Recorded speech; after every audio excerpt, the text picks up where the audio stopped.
One thing I would like to bring up is there was a really interesting story on Substack from Fandom Pulse about Jim Butcher.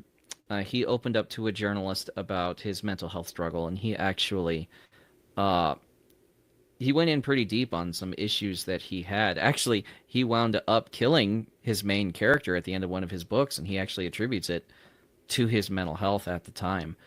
And I just thought it was a neat story to bring up. Even big name authors are struggling with the same kind of burnout and depression that the rest of us are. And yeah, I used to deal with this with my Marines all the time. You know, we're under a lot of stress. We're doing Marine things with the worst people in the world and the worst places in the world, and our orders come from the other worst people in the world. Um, And so what you really need is a good recovery mechanism. You know, all this stuff is great. Learn about the AI, learn about what the market is doing, keep on top of it, keep doing it, but you need to have a recovery mechanism that will allow you to keep going. And actually in the writing group that I was in earlier today, we were talking about what is your why? Why are you doing this? Because when you get into the hard times where it doesn't seem like anybody's reading your book and no one is reviewing your book and you're not getting your dopamine, why am I still writing this? Why am I still doing this? I'm on book 3 of this series and just book 2 hasn't been selling at all. Why am I doing this? You need to have your vision. You need to have your hope that you're looking forward to, because otherwise you're going to burn and flame out.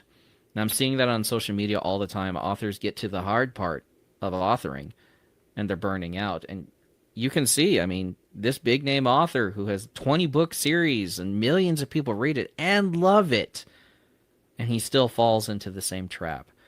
So make sure that you have your recovery mechanism in place. Love your family, go to your church, be around people, touch grass, leave the marketing to the side every now and then. Have a Memorial Day barbecue. You know, if you're a veteran, make sure you chew out people for having a Memorial Day barbecue. Don't say Happy Memorial Yeah, Day. exactly. Make sure you yell at people about it. Do you know I bought that freedom?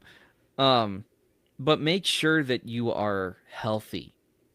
You are eating right. You are sleeping. You are continuing to write, and you're not getting sucked down into this rabbit hole of constantly trying to do all the things. And I got to do this thing over here, and I got to do this thing over here, and I got to do this thing over here.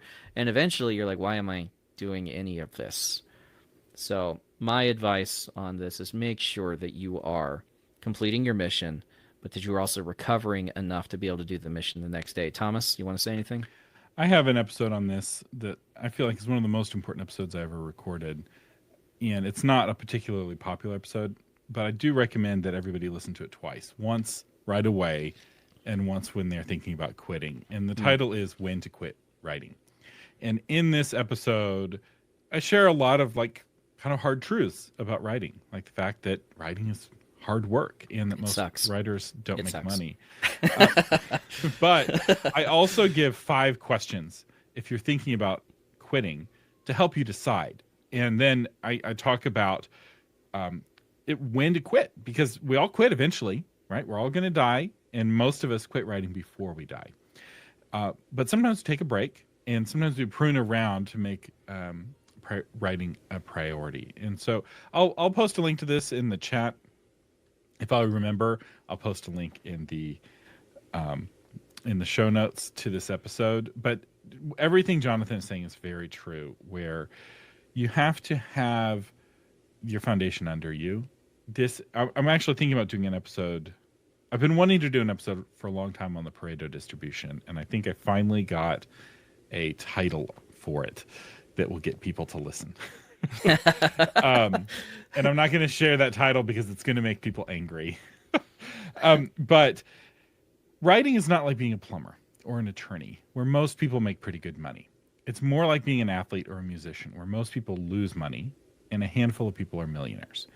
And if you don't internalize that Pareto distribution, that 80-20 or 190 rule, you can get very frustrated. You can lose a lot of money. You can get really taken advantage of by people who are like, oh, if you just buy my secret formula, you can be in the best-selling author. And it's like, there's only one best-selling author. It's like, so if 2 people bought that course, then one of you, it's like the Highlander. There can be only one. And so you need to know why you're doing it, and you need to have a solid financial footing underneath you. If you're hungry and you're trying to write to put food on the table, you don't need to write another book. You need a job, Yes. because jobs are in the standard distribution, not the Pareto distribution. Hmm. Most jobs pay real money consistently. And I've almost never lived in standard distribution world. I started a business while I was still in college, and I've worked for businesses that I've started almost my entire career. But I did take a break for 2 years and actually worked for a fancy boutique marketing firm here in Austin. And when I did that, I got a check every 2 weeks. It was unbelievable. Never in my life had I been paid like that.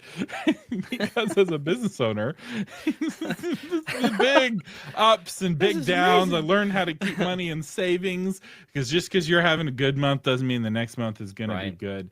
And that's the thinking that you need to have to be a successful author, Yeah. because traditionally published authors get often their whole money for the year in one check, one or two Hmm. checks. And if you don't know how to live off of one check for a whole year, which takes an incredible amount of discipline, uh, when I was a literary agent, there was stories shared in the agency of people who would take their advance check and go to Disney World, and 2 weeks later, the whole thing was gone. And then they're like, "I'm hungry." It's like, that was your, and it was a big advance check. It's like, Oh that was your man. money for months of expenses. Like, you can't just go and Jeez. blow that.